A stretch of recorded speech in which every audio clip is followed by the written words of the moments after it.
and welcome to Blockchain Gaming World with me, John Jordan. So just going to do a video about MECH. So MECH is a blockchain game in development from Trey Smith, who may not be a household name, but he's been pretty active in the game development scene over the last sort of 10 years or so. He's done a couple of sort of cool sort of game tool companies, tech companies.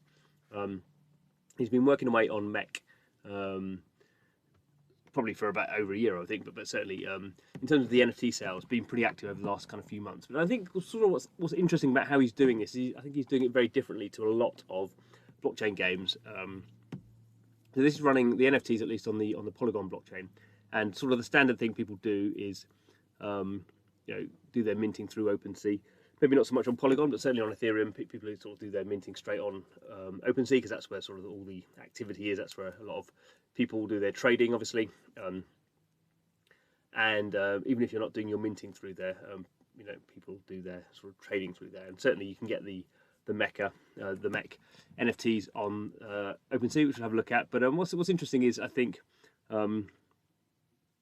it sort of stands out as someone who's sort of building their own sort of minting system and taking a slightly different view to how they're sort of running blockchain games from many other companies. Not saying it's better or worse, but just sort of different. So what's sort of interesting is the game, obviously, as you would not be surprised, is a game about mech. So we have this sort of idea. This is sort of old videos now, but you have these different sort of mechs, and they're going to have battles and sort of strategy type stuff going on there.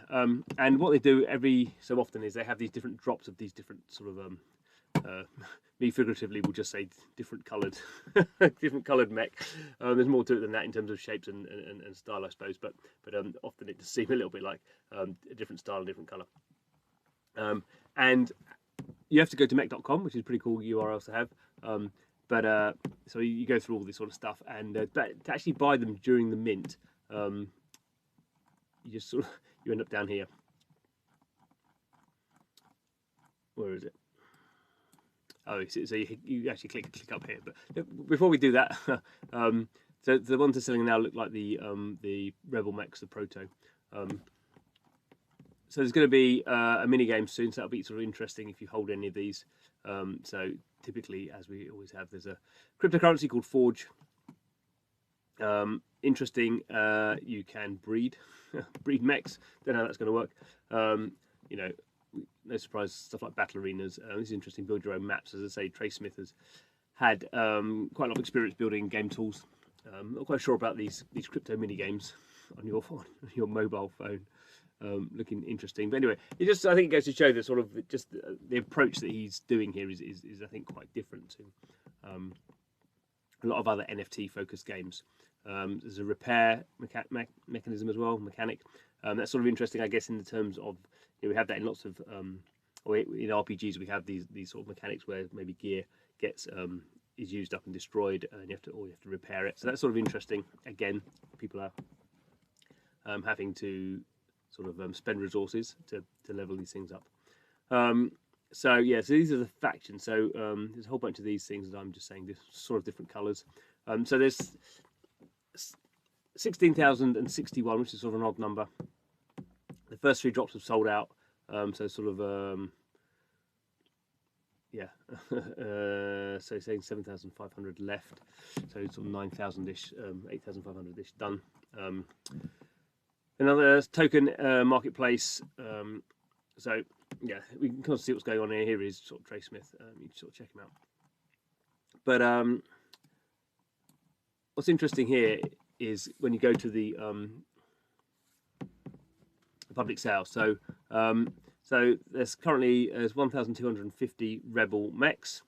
So as I will kind of say, these are sort of red ones. Ones with sort of red color schemes, and the way they're doing it is so I've done this previously for some of the NFTs that he's sold, and you basically pay with a credit card, and they sort of it's not very clear how the minting process happens, but they're sort of kind of airdropped to you. And I'm not saying that's a better way or a worse way of doing it. I think it's a very different way. I think to some people that may seem sort of a bit scammy, whereas previously you would sort of, if you're doing something with crypto, then you obviously just do it through your MetaMask, and it's a bit sort of clearer. So you have this sort of gap where the process happens, where you put in your credit card, etc., and this thing sort of arrives at some period of time afterwards. I think there can be confusion around that. I don't know why that is. I mean, minting processes are generally, you don't necessarily want to do those on chain because they can be a bit messy. So I guess that's why they're doing it sort of an off chain, sort of fiat based system, and then sending it to wallets. Of course, once things have started being minted and onto blockchains and be put into wallets, and obviously you can see them. So if we go to OpenSea here, we can see this is where these are turning up. So it's interesting that there are 4,700 of these items, only 655 owners. So sort of, I think this approach in terms of credit card stuff is, it seems like it would be more mass market, but I think people spending $400 on mass markets on NFTs is through this sort of credit card thing is actually less mass market potentially than just doing things through crypto. So we can see, it's not quite a ratio of 1 to 10, but it's getting onto that sort of ratio.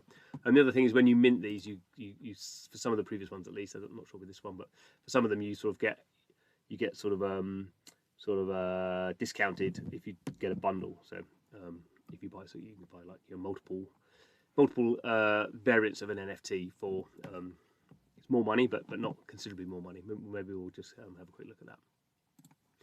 But we can see here these are going for. It depends on the price of ETH at the moment, ETH on Polygon, but that's about sort of $200 and probably $300, something like that. And we can see the sort of different types. It's very unclear to me. Obviously, visually, there's different sort of looks. It's quite unclear to me how these are going to be that much different in terms of the. You have the sort of. These are the Terra ones, these are the Blaze ones. I guess they're going to have different sort of characteristics. I guess broadly, these are Earth ones, these are Fire ones. Not quite sure those would be necessarily Water ones, but you can sort of see how that might play out in some sort of gameplay elemental system. Obviously, these are ones that have been minted into people's wallets, and then people are selling them, so the price is somewhat immaterial.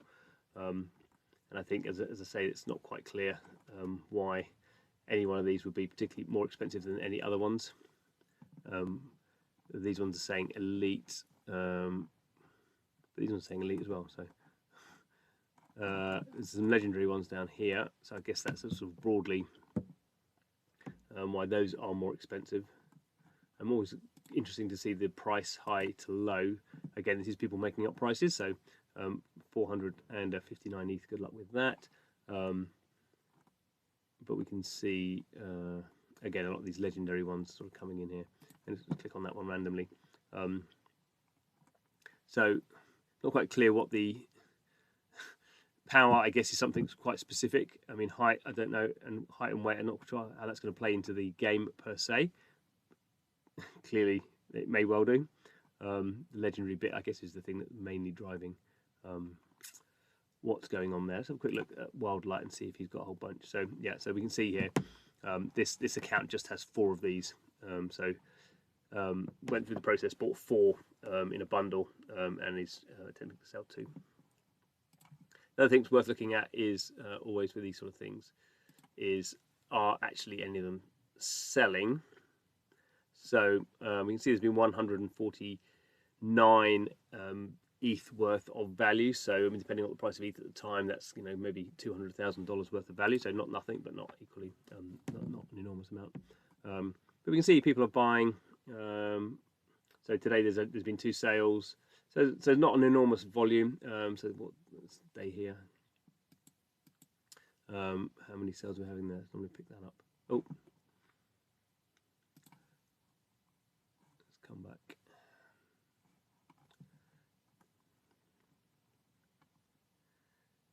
So yeah, not an enormous amount of sales. 15. Let's see what we get for all time. So it's not a high volume sort of scenario, and I guess the other thing is that is partly because this is not, it's one of the disadvantages maybe of selling by credit card is this is not a crypto first sort of project. So people are buying And that's a sort of a balancing act, I think. Maybe there's a whole bunch of people who, just sort of understanding what crypto is about and don't really understand you can sell these things on OpenSea, and it's not very clear to them. Yeah, as I say, I don't think there's any right or wrong with that. It's obviously, as things get more functionality.